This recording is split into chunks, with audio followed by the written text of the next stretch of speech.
I am a very big Mandalorian fan. I've watched Season 1 twice, halfway through my third, and I can't wait for Season 2 to start streaming on Disney+.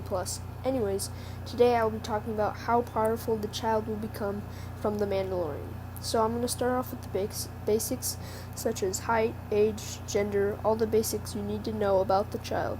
And that will build up into his Force abilities and basically what kind of Jedi he will become, and might possibly turn out to be a Sith Lord instead. I would hate this ending for The Mandalorian, but it's all based on how the Mandalorian raises the child, so let's get into it.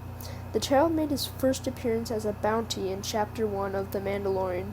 In theory, the child is technically a Mandalorian, since he is being raised by a Mandalorian, and officially, Dave Filoni states the child is adopted by Din Djarin, or the Mandalorian's real name.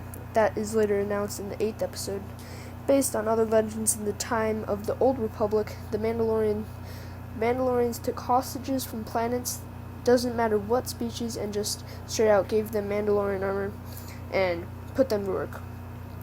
To many fans, and spread throughout social media, he is known as Baby Yoda, and even though how similar and cute he is compared to Yoda, many people can get mixed feelings for the character's true identity.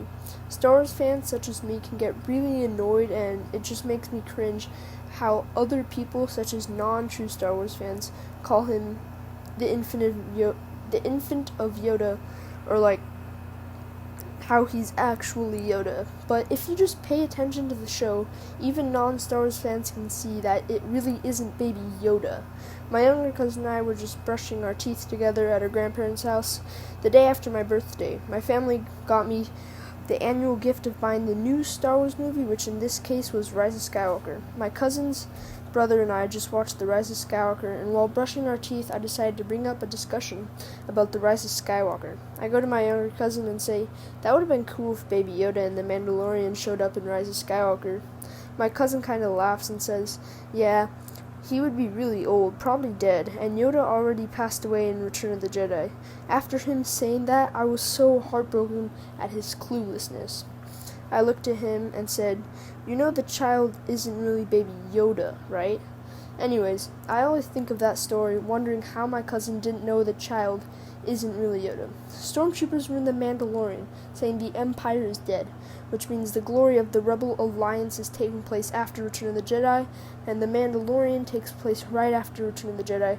Guess who died in Return of the Jedi? Yoda.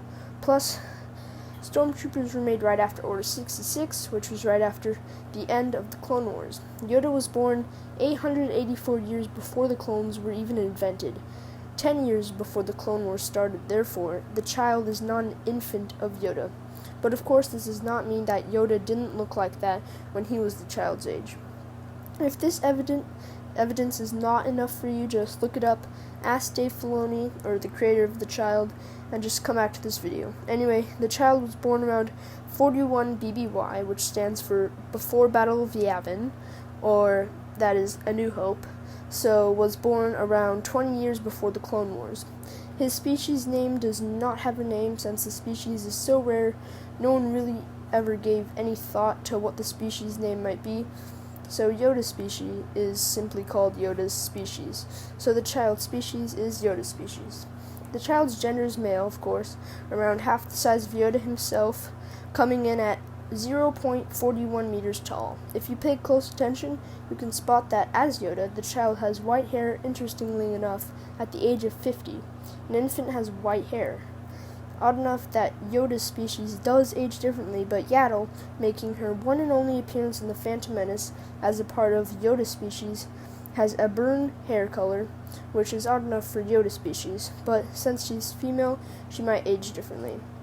At the events of The Phantom Menace, she was 484 years old and mysteriously never made an appearance again, which, if she wasn't killed, could possibly have been living amongst the shadows, living all the way until possibly the events of Rise of Skywalker, which takes place 35 ABY, which is after Battle of Yavin.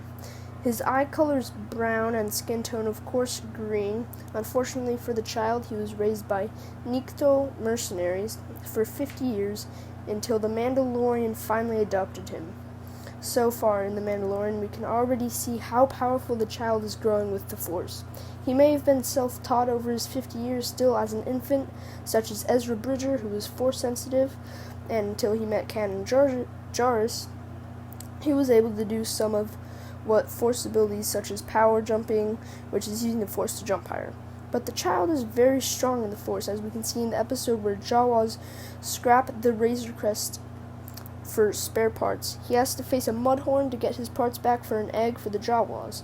Near the end, the Mandalorian quits, giving one last try to kill the beast with his knife while getting rammed by the beast.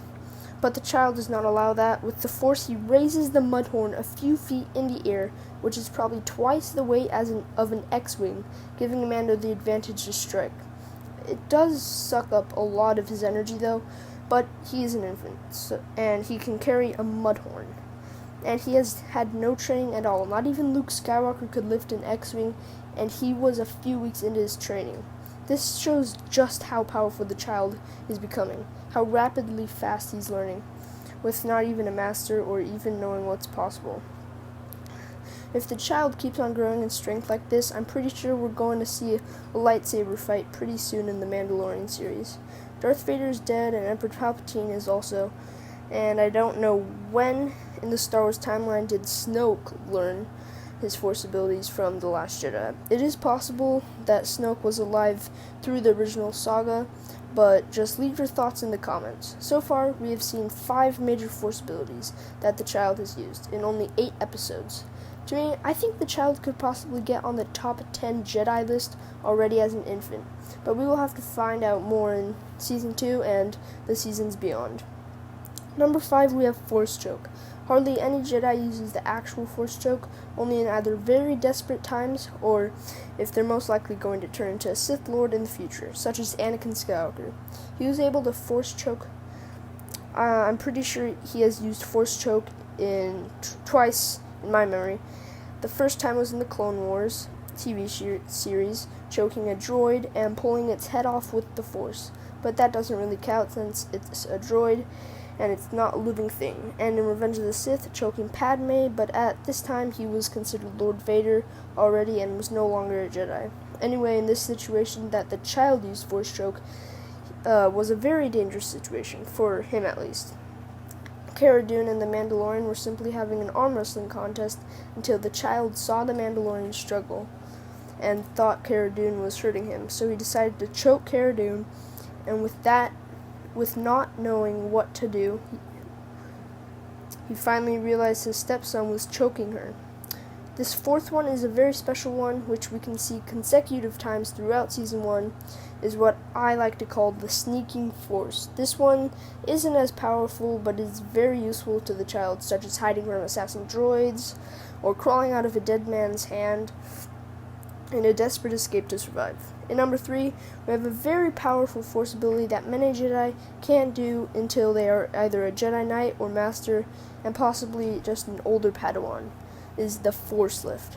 We can only see this ability once in the entire series, which is only Season 1 at this point, but the Season 2 trailer is out. Anyway, it is lifting the Mudhorn. I already discussed about this earlier in the video, so let's move on to number 2. This is probably the most rarest Force ability in Star Wars history, and is known as Pyrokinesis, which gives Jedi and Sith the ability to create and transfer fire through the Force by rubbing heat and air molecules together. This ability was used by Leia Organa Solo, lighting up candles through the Force, commenting that Luke Skywalker showed her how to do it.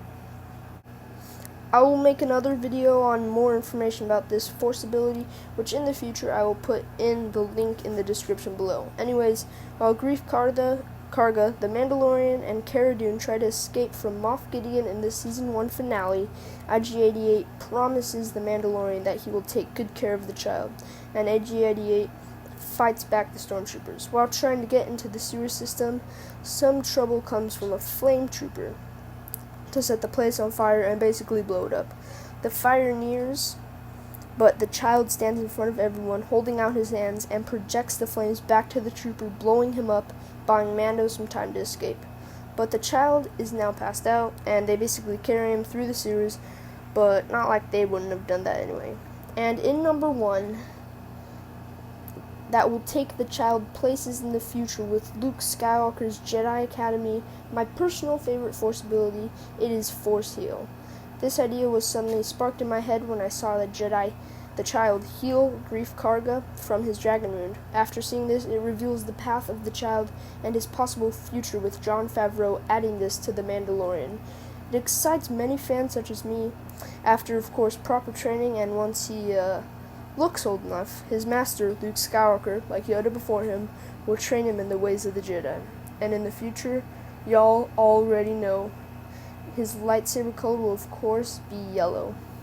After Order 66, most Jedi Sentinels were killed, so therefore, after Order 66, people with yellow lightsabers won't be known as retired Jedi Sentinels. They will be known as Jedi who have the rare ability of Force Heal, such as Rey. In Rise of Skywalker, after she finally developed all her powers, she created her own lightsaber, that of a yellow saber, and bearing Princess Leia and Luke Skywalker's lightsaber next to Skywalker Ranch on Tatooine. I'm not sure if this video was super helpful, but if it was, or if you just enjoyed it, please leave a like and subscribe to see more Star Wars videos, because I will be trying to post at least once a week. Since it's the summer, I will probably be posting every other day, but when school starts, I will probably be posting once a week on Saturday. Please comment any other videos I should do, and I'll see you in the next one.